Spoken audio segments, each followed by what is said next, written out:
The groundwork for the science on emotion was laid down well over a century ago, but neuroscience just forgot about it in most ways and just didn't put attention to it until the 1990s. That was a great time for learning in this regard. So let's get into it. So what is and what are the signs that someone are hiding their feelings for you? Well, we first have to recognize when someone is hiding the feelings for you that this can be tough for them as well as you, because people can hold their emotions close and not show signs.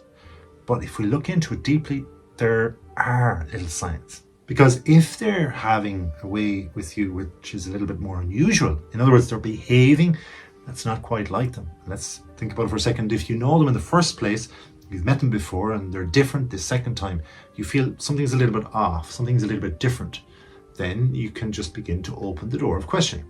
Nervousness, say, or anxiety, they may seem unusually nervous or anxious around you, and maybe their confidence wavers up or down. They might be overly polite to you. Now, this is not a good thing. After all, if somebody likes you, you don't have to necessarily like them. But if they're nice and polite and they're a little bit anxious, once you're nice and respectful, we'll get through it. Then there are body language cues. Remember, our body always has the feelings. It's very difficult, especially if you like somebody, to hide this. Prolonged eye contact is certainly one thing.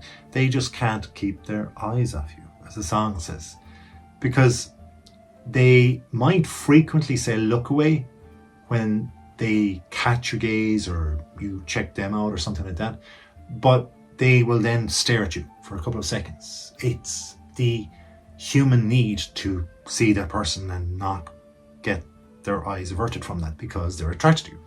So there's physical closeness. They might want to come closer to you as well. These are simple, basic body language things. But again, you're like a magnet, or they're like a magnet to you, and they're coming closer. So they may make excuses or try to bring their group closer to you because they can't help it. They're attracted to you. The fascination with mirroring, if I was to do one hand and the other, this is you, this is them, and you're talking and they're talking and you're talking and they're talking and you're setting the sentence up and their sentence up is coming back with them and they're mirroring and you're crossing your arms and they're crossing their arms and you're bowing your head and they're bowing their head. They're doing exactly as you do. The body is like a wave together. It's going in harmony and synchronicity.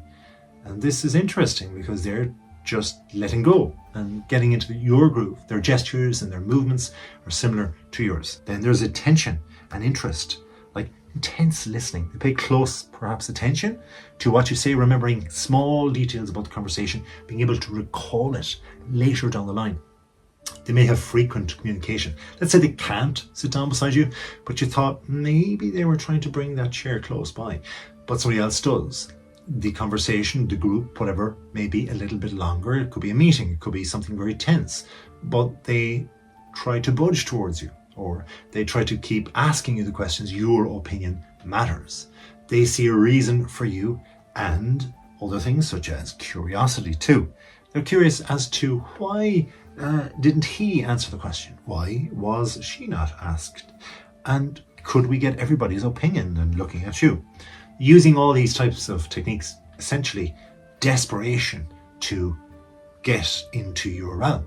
And the desperation isn't necessarily fueled by any kind of inconsistent or malicious thinking. It's more, my body is pulled towards your energy force field and my brain is just rapidly moving through scenarios, and it's only just for you to look at me. However, there could be mixed signals. The antenna's out and nobody's at home. So, like tuning in your television, you're wondering what's going on between channels. There could be hot and cold. And this is tricky, especially if the genders are opposite, or sexes are opposite, and we don't really understand the opposite of sex. And so we have to figure out, why are they so nice to me today, and then suddenly they're so cold on me tomorrow? It's tricky. But the reality is they are physically changing towards you, and their minds are not fully certain. Confident one moment that, yes, you want the attention, but not lacking that confidence, so they pull it away again. They're trying to create this protection mechanism around their own energy because it takes so much for them to give that attention or to attract you. And then when they get nothing back, they go, whoa, stop a second. Jealousy. There might be somebody else sitting beside you. In fact, you might be quite attractive. I'm sure you are. And if you are, then there's others that want to be beside you. If that's the case, it's like, well, how do I actually remove them? That's the second time I've seen them beside them. They freely brought the chair up to them. I was going there. Why do we all have to sit beside the same people? Why does he or she want to be beside them? Why don't they move? Like, after all, they are single. So there's all this like inner dialogue going on, and it's not going to help you. Really, it'll just make you jealous. Unless you acknowledge this jealousy, acknowledge it and say, right, I have feelings here. I need to strategize and figure out how I can express myself, how I can get with this person, have a moment with them, and maybe ask them out. Nice thing about a person liking you, even if you don't like them, is that they might compliment you. More so, compliment you. Get it? No, I don't either.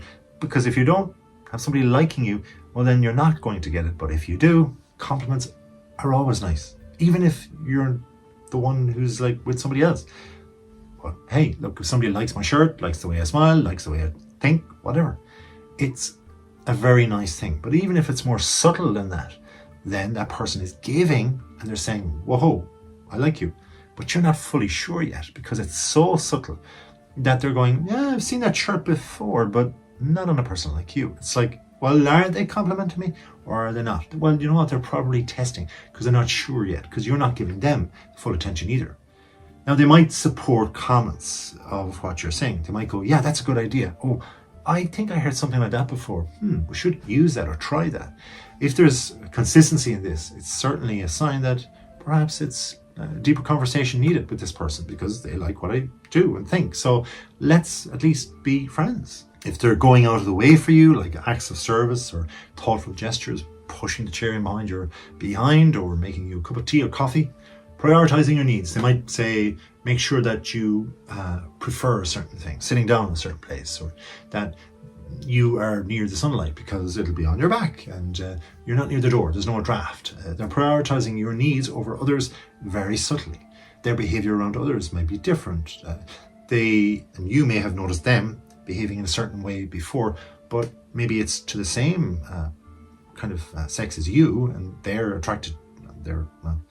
essentially attracted to males, or you're attracted to females, and you know that they're attracted to males, and suddenly you're like, I thought were into that other person, but now they're kind of gone a little bit cold on them. So does that leave me with an opportunity here? Oh, wait, they're complimenting me again. So you can see there's a bit of a difference here, and that could be a good thing. They're talking about you, or they're doing the modern thing, which is social media activity and connecting with you. They're giving you indirect texts or tagging you or complimenting you online, engaging with you in some way, liking with your posts or sharing them, and at the same time showing a kind of protective behavior by just asking, how are you, in a very sincere manner, and not just like, hey, how's it going? It's more deeper, and there's a better tone of voice, there's more scope to it, and they are genuinely interested in your safety and your well-being. As well as that, they're defending you because they want to be with you in the future, and so they want you to be feeling good, so they're preparing themselves up as your carer in some way, your defender. They may frequently daydream, even in front of you. They may zone out. It could be that obvious. Play with their hair and, who knows, sing a song about your name. There are so many other signs, but these are the few that I hope you've got something from today. If you do, well, thank you very much for watching this far. Please do watch more.